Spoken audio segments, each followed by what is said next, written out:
Parliament का monsoon इजलास शुरू होने जा रहा है और ये इजलास 13 अगस्त तक चलेगा।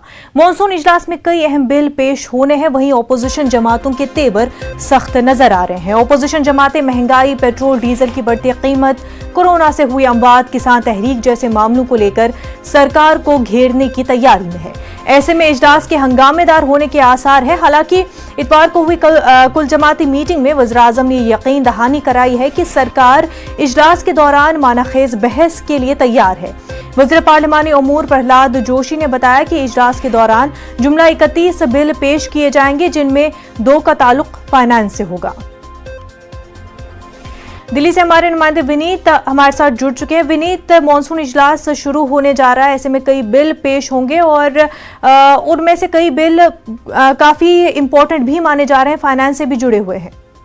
आज ये निश्चित तौर पर मैं आपको बताना चाहूंगा मुनज़्ज़ा कि आज से पार्लियामेंट का जो मानसून सत्र है वो शुरू हो रहा है। काफी महत्वपूर्ण है क्योंकि एक तो कोरोना प्रोटोकॉल का पालन करते हुए ये सत्र में शुरू हो रहा है और साथ ही साथ इस सत्र में जब हमने विपक्षी पार्टियों से बात की तब उनका साफ तौर पर कहना था कि वो कोरोना से जुड़े हुए मुद्दे उठाएंगे, साथ ही साथ किसानों से जुड़े हुए मुद्दे को उठाएंगे। क्योंकि जिस तरह से अब हम देख रहे हैं कि पंजाब के जो लोगों से हमने बात की, पंजाब के सांसदों से बात की, चाहे वो हरसिमरत कौर बादल हो या भगवंत मान हो, उनका साफ तौर पर कहना था कि किसानों का जो मुद्दा है वो काफी महत्वपूर्ण हो जाता है और उसको भी वो भी यहाँ पर वो उठाएंगे।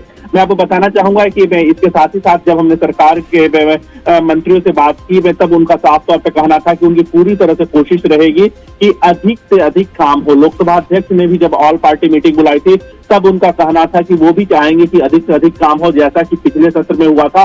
लगभग 122% में जो काम है वो लोकसभा में हुआ था, तो वो चाहते हैं कि अधिक से अधिक काम हो ताकि अधिक से अधिक मुद्दों पर चर्चा की जा सके, साथ ही साथ जो विधायी कार्य है वो अधिक से अधिक निपटाया जा सके।